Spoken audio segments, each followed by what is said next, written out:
Welcome to the ListenUp Podcast, where we explore hearing loss, communication, connections, and health.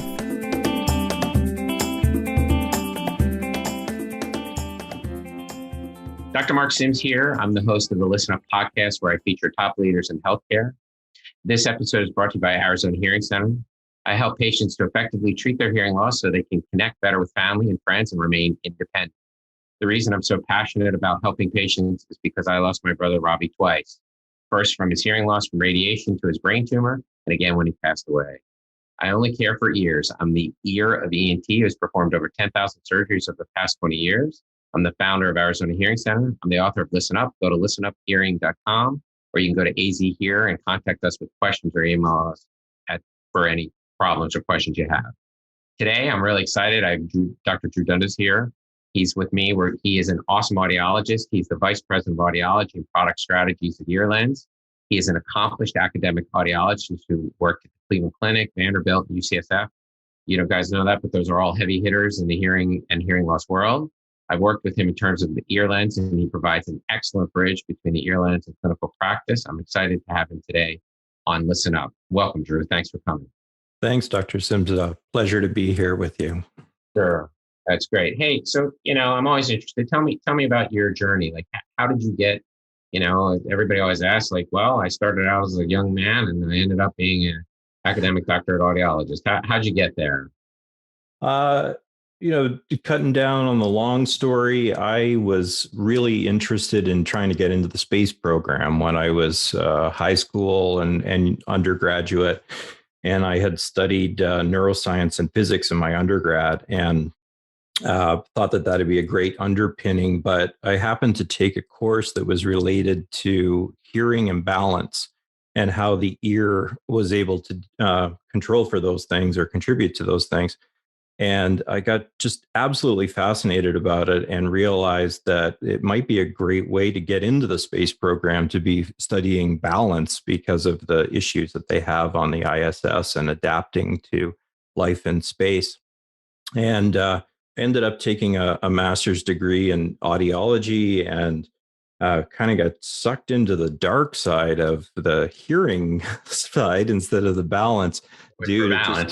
Yeah, it's just so amazing and so impactful to people's lives.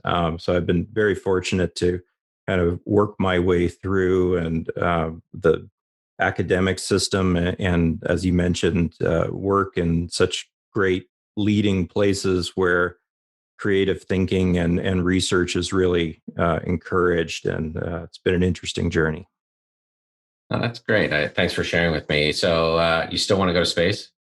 I would love to. They ended up telling me that I was too tall, so I was cut from the application process early on. Apparently, but obviously there are some of your colleagues in the area you work in who are trying to build rockets for commercial use. So that's true. That's true. Yeah, I'll have to get to know Elon and see how that goes. Yeah, or the guy up in Seattle too, right? Right. He's doing stuff too. You are, or the guy for Virgin, right? They're all trying to take people to space. It sounds like so. Yeah, definitely. Well, I hope you get there. That's an awesome aspiration. So tell me, I always love to talk to people about what was the most impactful, there's always people have a story, there's a patient where I'm like, wow, this really rocks what I'm doing. This is awesome. So, it might be one, it might be multiple, but there's this point where I think most clinicians have that leverage, like, wow, what I do is awesome. Tell me, do you have one of those stories or a couple of those stories, Yeah, I think I probably have a bunch of them from over the years, but, the one that really galvanized my desire to do a PhD and study more about how hearing technologies work was a gentleman that I met in clinical practice at Cleveland Clinic. And he had enough hearing impairment that we really thought that he should be benefiting a lot from hearing devices. But to him, while he noticed that he was hearing more things, it wasn't really meeting his expectations around how confident he should feel about his communication. And working with him and trying to understand what that link between his confidence and ability to perform effortlessly, and the audibility improvements that we could provide him with hearing aids at the time really sort of made me think, boy, there's a lot that we don't understand about what matters to people. And that ended up being the subject of my dissertation, looking at a measure that I ended up calling communication confidence, as we varied the amount of noise that people were trying to understand speech in, going from a very easy environment to a very difficult environment, and how it impacted things. And it was really interesting to see the differences that emerged between people with varying degrees of hearing impairment and people with normal hearing, in that people with mild hearing impairments tended to be vastly overconfident in their performance, and people with more significant losses tend to be a little bit more realistic or even underconfident in their performance. So the interesting thing that comes out of following on with that would obviously be what happens when you actually fit people and provide them with the benefit of the devices, and does it, what can you change to optimize that outcome for them? But I think that another one that really refreshed my love for working with patients directly was a very well-known film director in Los Angeles who had significant hearing impairment and had struggled for years and felt that his career was going to come to an end as a result of the degree of hearing loss that he had. And fitting him with the Earlens system and working one-on-one with him to derive an appropriate fitting that compensated for the challenges that he was having, and just seeing the difference that made in his life really reminded me again about just how important developing these types of new technologies and making them available to people is in today's world. Yeah, I would say a director doesn't have a lot of control over the acoustic nature of his work environment, right? High ceilings, probably a lot of hard surfaces, tons of people talking, machinery, because it's all about that little shot, and there's all this other stuff off camera that creates all of these problems for communication. That must be a really challenging environment. Yeah, and for him, it was that for sure, but also the audio mixing part of it, because I was going to say, how does he track, right? Can he hear the high tone? Like, what music goes well with my movie? I don't know, because I can't hear any of the high tones. Right. I'm trying to create this atmosphere and communicate, so much of the story through the soundtrack, the audio mixing of the voices and the music and the sound effects. That it really made a big difference in his life and was a really gratifying thing to be involved with. That's really great. Yeah, I mean, it's really coming down to those things where contextually some people don't realize how important their hearing is to them. And we don't necessarily think about it, right? Because you almost think like, well, he's looking through the camera. There's some other guy monitoring the sound. But, in the end, that might not be on the shoot. It's that end product. And if you can't hear the soup to nuts, start to finish end product, it's you're not really getting the full experience, right? That's right. And it's a little bit of a pithy quote in many ways, but it always sticks with me that Helen Keller said at one point in time that blindness separates you from things, but deafness separates you from people. And I think that it's on the really introductory page of my book, by the way. Yeah. It really says it all. Yeah. I actually asked a guy today whether or not he'd rather be blind or deaf, and he said, I'd rather be blind. And then I talked to him about it. He goes, yeah. Well, now that you kind of, blind people can still go to the store. Deaf, it's hard when you can't hear, you can't interact with anybody, right? Mm-hmm. It was kind of interesting because people's gut response is, well, vision's more important, but you can't communicate, you can't hear. There's nothing, the humanity is lost, in my opinion, right? Yeah, it does impact. That's great. So, tell me about your path to Earlens. How, so you're rocking and rolling. You've got this, actually the confidence index, that's an interesting thing. Does it improve with amplification? The early pilot data that we collected did suggest that, yes, if you provided people with improved audibility, which is really the fundamental concept that has to occur with proper audiologic and hearing rehabilitation, uh, it does seem to bring it back in line with what you would expect for normal hearing people. And that is, I think, very valuable. But the research still needs to be kind of fleshed out to understand that a little better. And there's so much variability in how we call it well fit people are with their hearing devices. That comes down That's an to, yeah, it comes down to the professional who's, are they doing their job to best practices standards, and are they choosing devices for you that are able to provide you with that improvement in audibility? Yeah, I mean, as I delve more and more into the hearing loss world, I tell patients this now, like there's two big populations that are concerned. One is what I call the untreated, and we know that's an epidemic, 80% of people with hearing loss.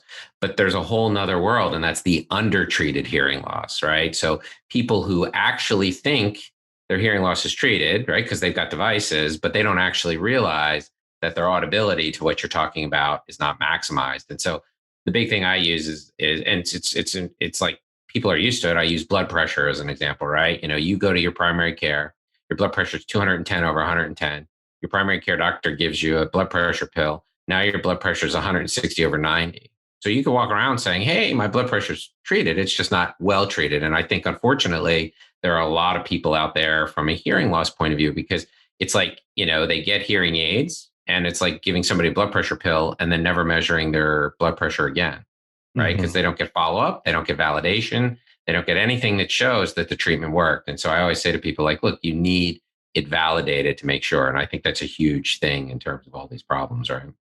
Yeah, I think it's incredibly important, and the academic research really supports that idea as well. There are even brain imaging studies that have come out in the last few years that show that there are plastic or neuroplastic changes to our brains that occur with even mild hearing impairment, and that they can be reversed if treated with hearing impairment, but only if the treatment is done properly.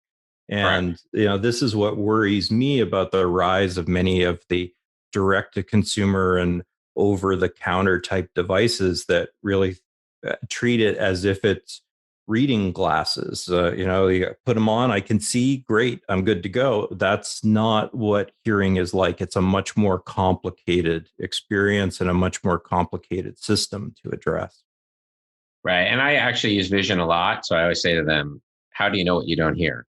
They kind of look at me and I go, that's the whole problem, right? With vision, when you can't make out the A, when you return it to an A, but you don't know what you're not hearing. And so it's the problem is it's a perceptual absence, not a perceptual misperception, right? So it's a harder thing for people to understand that they have. Yeah, that's a good insight and a good analogy as well. It's not just about being able to read down to DEF POTEC at the 2020 line, right? It's right, and so that's become my passion is communicating hearing loss to people in a way that's digestible for them, right? Not kind of bridging, and that's why I'm talking to people like you to bridge between these two worlds, so people can kind of understand it. Because I think the research great, but people you got to be able to get it to a message where they can kind of understand it and consume it, right? And so I say, getting hearing aids is different than getting your hearing loss well treated, right? And so I would say, if you want to get hearing aids, go to the same place where you get, meat, trash bags, and toilet paper, because they have plenty of hearing aids for you, right? But that's not getting your hearing loss treated, right? And so it's a kind of thing. So tell me, so you're passionate. It's great about how did you end up at Earlens? Like, so what was your path to that? Well, I was at UCSF Medical Center in San Francisco as the director of the audiology program there, and it was really a fortunate situation to be in. I was very happy to have reached what I thought was going to be the sort of pinnacle of my career. Prestigious. Go homestead there and stay there for. Yeah. Yeah. Pension plan, whatever. Great opportunity and great colleagues to work with. But I had the happy, fortuitous call from Dr. Rodney Perkins, sort of Silicon Valley and medical Steve Jobs equivalent in many ways, one evening, and he mentioned that he had read a paper that I had recently published about self-customization of hearing uh, hearing aid parameters while I was doing research at Starkey Hearing Technologies, and uh, he was really interested in that and felt that there was an opportunity that I might be interested in, and we got together and talked a little bit about the opportunity to move into the medical device field and potentially have an impact on the lives of millions of people with hearing impairment. And that felt very appealing to me. And I ended up leaving. We worked on a different startup company first called SoundHawk that was focused around trying to help people with what we called situational listening difficulty. So, very early hearing impairments. You struggle in a restaurant, but the rest of the time you're really okay. And that was focused on them. And we worked on that for a few years. And then I joined Earlens as I started to realize just how fundamentally different the technology was in terms of its ability to provide people with a great listening experience, as well as that critical audibility to maximize performance. Yeah, I know you have some time, so we're going to do a whole episode another time if you'll indulge me on the difference between ear lens and air conduction. I think it's really something for people to understand and how it is game changing. A direct drive where we directly drive and skip the whole ear canal is a pretty amazing thing, especially when you look at some of the issues with hearing aids like feedback, gain limitations from the size of the ear canal, all of the stuff that this technology has overcome. Pretty amazing. And what the ear lens technology has overcome in and of itself in terms of reinventing itself to become the next version, right? It's certainly not a sleeping technology by any stretch of the imagination. You know that. I don't need to tell you that. You're working on it every day. That could be its own episode for sure. Yeah. So, where do you see the future of Earlens? Where do you see it going? I'd like to see it going into every ENT and audiology practice in the country. I think it provides a dramatically better listening experience for people within the fitting range, which is quite broad, as well as measurable and perceptually meaningful improvements in speech understanding in the most challenging types of environments.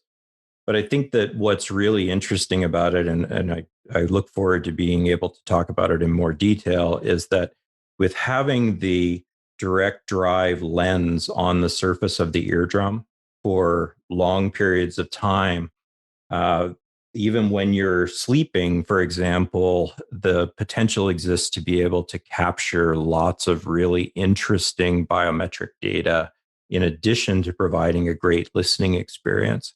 So it can potentially do things like measure people's balance and gait changes over time, and monitor, which is predictive of things like impending stroke. Can monitor blood pressure. The potential exists to monitor insulin levels and blood sugar levels. It could actually, in a simple way, tell us like, hey, this person doesn't do well at night getting out of bed and they're high fall risk, and you need to redress that with the patient, like turn on the lights or something, right? It could do that type of stuff, right? Right. And that all gets back to this idea that you and I have talked about so many times, that the hearing impairment is something that you want to treat, but it's a person, and that entire patient's life is something that we have the opportunity to positively impact. Hearing is one important part of it. if we can create a device that allows us to take better care of that person in so many different ways, enhance their life, enhance their relationships and interactions with their families, be able to provide timely and useful information to their care teams. I think that that's a really exciting opportunity. Yeah, I think it's amazing. So and I agree. So we got a couple more episodes to go over, and we'll schedule them. And I really appreciate your willingness. So one of the things I love to ask people, because I think we all have different people who have really helped us through our careers and our lives. I always say, like, okay, so you're getting a Lifetime Achievement Award. Who do you thank? Like, who are the people who made that difference and helped you along the way? Because I think that's we all, as we always say, we're standing on the shoulders of giants, right? People who took the time to educate us and help us, like you're willing to do right now for people in terms of this podcast. But who are those people you think? Three of them jump out at me that I owe so much to. The first would be my PhD advisor, Dr. Gary Jacobson. He's a very well-known audiologist who really functions primarily in the balance area, but incredibly well published, very influential, and truly wonderful guy who always challenged me to dig just a little deeper and understand just a little bit more. Even though it might take longer, it might be harder. It's about doing the right thing and doing the right thing for the patient. My clinical mentor at Cleveland Clinic, Dr. Craig Newman, was a spectacular teacher and just demanded excellence from everyone. And that's sort of been a focus of my life in many ways outside of audiology, to always do the very, very best that you can. And then I think that Dr. Rodney Perkins as well has just been a tremendous mentor for me from the standpoint of medical devices, understanding the startup world, being able to develop better EQ in addition to IQ to understand what do we need to do to make this idea possible and turn it into something that will impact people's lives.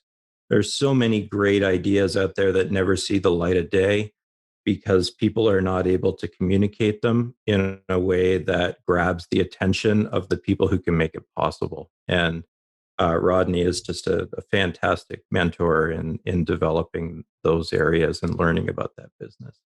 Yeah, that's a very complex journey, right? Because and then other people have all these emotional feelings about the concept and navigating all that. Yeah, that's really great. And, I think we're all very fortunate to have wonderful mentors, somebody who's taken us and helped us. I mean, and I just want to say I really thank you because I'm a knuckle dragging clinician sometimes who doesn't get all this audiology stuff, and you're willing to explain it to me, and I appreciate that. But I truly want to try to understand this technology and the differences and be able to communicate that to people. I mean, it's kind of interesting. I'm turning into a little bit of a clinical audiology geek out of the otologic world. I'm kind of shifting over there, but it's an impact thing too, right? I can only do, this is a huge health problem that people don't understand, the cognition, all these issues. It's huge. Right. It is absolutely huge. And that interplay between audiology and otolaryngology, otology, I think is somewhere that both fields could benefit from greater interaction because there is so much crossover from physiology, anatomy, perceptual, and technology standpoint. I've had the good fortune in my career to work with many otologists, neurotologists, and otolaryngologists who took the time to not dismiss my curiosity about what was happening from a surgical or anatomical standpoint or a treatment standpoint, but rather take the time to educate me. And it has helped me tremendously in understanding how am I going to address this problem for someone, either clinically or in engineering a new device. So I enjoy it. And if you're the knuckle dragging clinician, then I hope we have more of those around. So. Well, the reality is we all have the same wants, right? We all want to get to the same place. Maybe we have different ideas. So, well, this has been really great, Drew. I really appreciate your time. Guys, we've been talking to Drew Dundas. He's vice president at Earlens. How do people get a hold of you or learn more about it? LinkedIn? Where else? Yeah, I think the easiest way is to visit earlens.com, EARLENS.com. Definitely. Sorry? The backdrop behind your head. That's right. The backdrop behind my head. Exactly.